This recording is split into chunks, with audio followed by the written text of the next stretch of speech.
All right, everyone. Welcome back to another video. Last time we left off with the USS or the U.S. destroyers Downs and Cassin being basically torn apart at this point.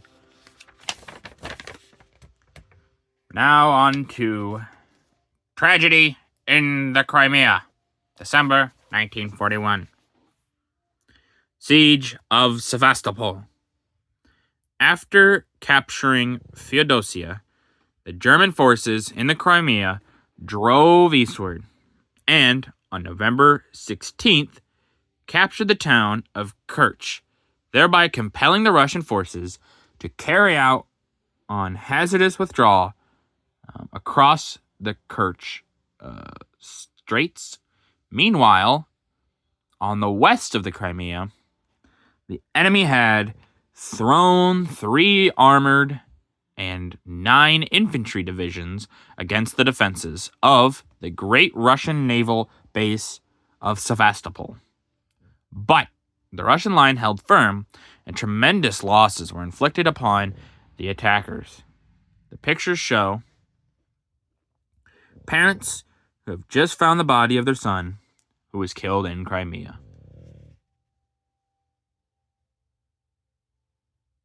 You can see, I believe that's probably the dad, and there's the mom, and I think she's fainted. That's why she's like this, because she's just so distraught. And yeah, a lot of families, this is probably a similar situation, to a small degree. The amount of not just soldiers, but people in general that were lost in this, it's just terrible. It really is.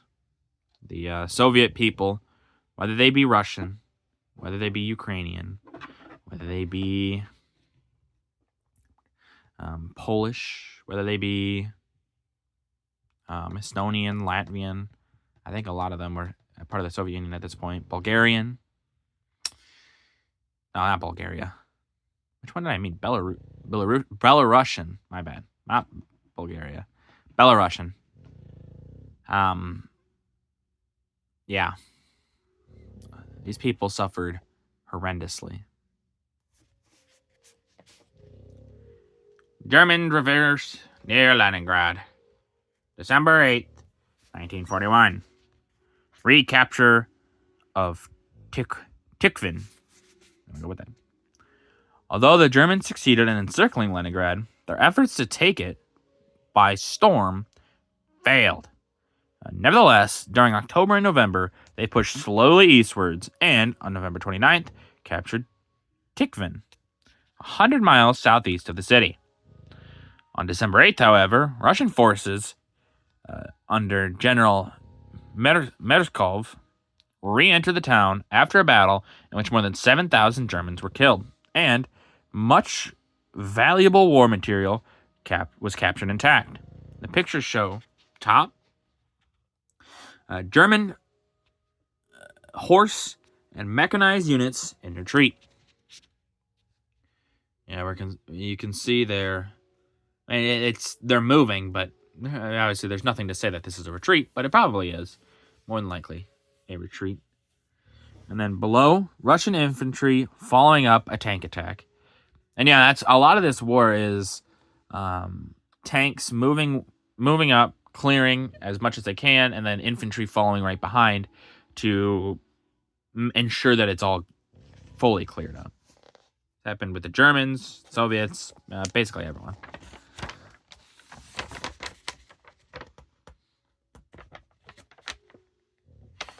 Sure. Sinking of the British battleship Prince of Wales and repulse. December 8th, 1941. Japanese launch attack on Malaya. On December 8th, a fleet of Japanese transports, which, with strong naval support, approached the mouth of Kelton River northeast of Malaya, and landings were carried out north of Cotabaro. On the same day, a British naval force, which was steaming to intercept the enemy convoy was heavily attacked with bombs and torpedoes by a strong Japanese, by the force of strong enemy Japanese bombers. The Prince of Wales and the Repulse were hit several times and sunk. At the time of the attack, the ships were without aerial protection, owing to enemy attacks on the airfields from which their land-based aircraft operated. Casualties amounted to 595 officers and men, among those whom was Admiral Sir Tom Thumb Phillips. The picture, the picture by the British artist Frank Mason shows the height of the attack. Obviously, this is not a real picture, but this is a painting, more or less, or a drawing, whichever it could have been. But it probably wasn't quite like this, but it was probably pretty close. Yeah, you can see the destruction that they're trying to show you on the two ships. But yeah. The Prince of Wales, if you remember earlier, I believe, and I have to go back and check, but I'm almost certain, was one of the ships that was with the Hood. It was the Prince of Wales and I think the Hood that were hunting down the Bismarck when the Hood was sunk, and now the Prince of Wales sinks. Japanese effect a landing in the Philippines. December 10th, 1941. Cavite in flames. At daybreak on December 10th, a strong Japanese force with heavy naval and aerial protection attempted landings on the west coast of Luzon in the Philippines, between Vigan and San Fernando, but were repulsed by American and Filipino troops, and 3 enemy transports were destroyed by the U.S. aircraft. Some parachutists who had been dropped near Vigan were rounded up later in the day. However, fresh Japanese troops in considerable force established themselves at Apari on the northern tip of the island and attempted to push southwards, heavily engaged by the defenders. During the day, Manila, the chief town of Luzon and the capital of the Philippine Islands, was twice raided by waves of Japanese bombers.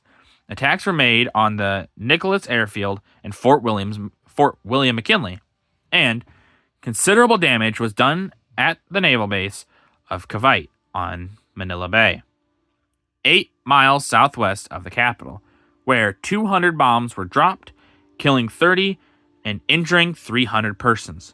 Above the waterfront, ablaze after the raid.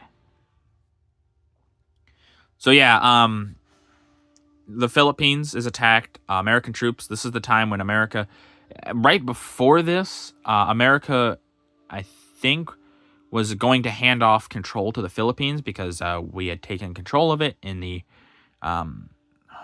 Spanish-American War. We claimed it, and then right after, and then there was the American-Filipino War, where we did some horrible things to the Filipinos, and we took over their country, and then about this time, we were about to hand it off to them, but American troops were still on it, and one of the generals on here was General Douglas MacArthur, who was an interesting character, that's for sure. If you know, you know. Another Napoleon retreats before Moscow. December 15th to 30th, 1941. Germans retreat before Moscow. After bringing the German offensive to a standstill on December 6th, the Russian armies defending Moscow launched strong counterattacks along the line. On the 15th, after a week's fierce fighting, they recaptured Klin on the same day. Kalinin itself was in their hands. In the center of the line, heavy pressure was exerted near Mojaisk, while to the south, of the capital, strong thrust forced the enemy back to Kaluga, which fell on the 30th, after changing hands several times. The pictures show top, abandoned German guns and vehicles left behind by the enemy during their retreat from Klin. Left, right here, well-clad Russian soldiers advancing through a village on the Moscow front, which had recently been cleared of the enemy. And this is probably a rarity. Most of the Russian soldiers did not have these nice clothes. Let's go with that. And then the right, buildings in Kalinin set on fire by the Nono Germans. So yeah, this is basically, the Germans are now going to be on the back foot the entire time. They're going to make small regainments, but not like they did. They're going to get over to Stalingrad, which they haven't gotten there yet, and then that's going to be about as far as they get, really. But if you want to see that and more, come back here for the next video tomorrow. And if you guys like this video, leave a like. If you didn't, leave a comment. Tell me what I can improve on. I really appreciate your feedback. And as always, subscribe. It really does help out the channel. Thank you.